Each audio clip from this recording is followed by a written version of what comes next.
నేడు ఇంటర్మీడియట్ ప్రథమ ద్వితీయ సంవత్సరాల పబ్లిక్ పరీక్షల ఫలితాలనైతే ఇవాళ విడుదల చేయనున్నట్లు ఇంటర్మీడియట్ విద్యా మండలి ప్రకటించింది. తాడేపల్లిలోని ఇంటర్మీడియట్ విద్యా కార్యాలయంలో ఉదయం 11 గంటలకు ఫలితాలను విడుదల చేయనున్నారు. మార్చి 1 నుంచి 20 వరకు పరీక్షలు నిర్వహించగా ఈ నెల 4 నాటికి జవాబు పత్రాల మూల్యాంకనం పూర్తి చేశారు. ఇక ప్రథమ ద్వితీయ సంవత్సర రిజల్ట్స్ ని ఒకేసారి అనౌన్స్ చేయనున్నారు.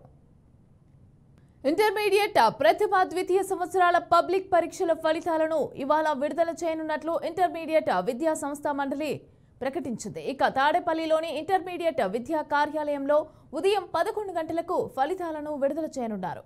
మార్చి 1 నుంచి 20 వరకు పరీక్షలు నిర్వహించగా ఈ నెల 4 నాటికి జవాబు పత్రాల మూల్యాంకనం పూర్తి చేశారు. ప్రథమ ద్వితీయ సంవత్సర రిజల్ట్స్ ని ఒకేసారి అనౌన్స్ చేయనున్నారు. రెడ్డిగా ఏపీలో 2 ద్వితీయ అలాగే ప్రథమ సంవత్సర ఇంటర్మీడియట్ ఫలితాలు అయితే విడుదల కానున్నాయి. అయితే దీనికి సంబంధించి పూర్తి డీటెయిల్స్ మా ప్రతినిధి ఏడుకొండలు అందిస్తారు. ఏడుకొండలు చెప్పండి, ఈ రోజు ఉదయం 11 గంటలకైతే రిజల్ట్స్ వచ్చే అవకాశం ఉంది. అయితే ఇంటర్మీడియట్ విద్యార్థులు ఇప్పుడు 2 సంవత్సరాలకి సంబంధించి first year and second year ఎంత శాతం రిజల్ట్ ఉండే అవకాశం ఉందంటారు?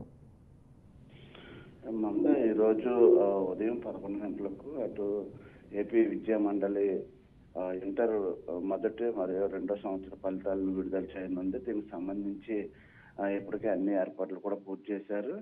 విజయవాడ బందర్ రోడ్లోని ఒక ప్రైవేటు హోటల్లో ఈ యొక్క ఫలితాలు విడుదల చేసేందుకు అన్ని ఏర్పాట్లు చేశారు. అయితే దీనికి సంబంధించి ఏదైతే రెగ్యులర్ అలాగే విద్యార్థులు మొత్తం మొదటి అలాగే ద్వితీయ సంవత్సరానికి సంబంధించి మొత్తం 10 లక్షల మంది వరకు కూడా ఈ యొక్క పరీక్షలు రాశారు. అయితే వీరందరూ ఫలితాలు కూడా మరికొద్ది గంటల్లోనే వెలువడనున్నాయి. దీనికి సంబంధించి ఏర్పాట్లు అయితే పూర్తయిన నేపథ్యంలో ఎవరైతే ఈసారి ఫలితాలు ఏ విధంగా ఉండబోతున్నాయనే దాని మీద ఆసక్తికర పరిణామాలు అయితే చోటు చేసుకున్నాయి. గత సంవత్సరం కంటే కూడా ఈసారి ఫలితాలు ఇంకా ఆశాజనకంగా ఉంటాయని చెప్పేసి ఊహిస్తున్నారు. అయితే గత సంవత్సరంలో ఎవరైతే కొంతమంది విద్యార్థులు ఫెయిల్ అయిపోయారు వారు ఈసారి ఖచ్చితంగా కొట్టేస్తారని చెప్పేసి ఆశపడుతున్నారు. కానీ ఈసారి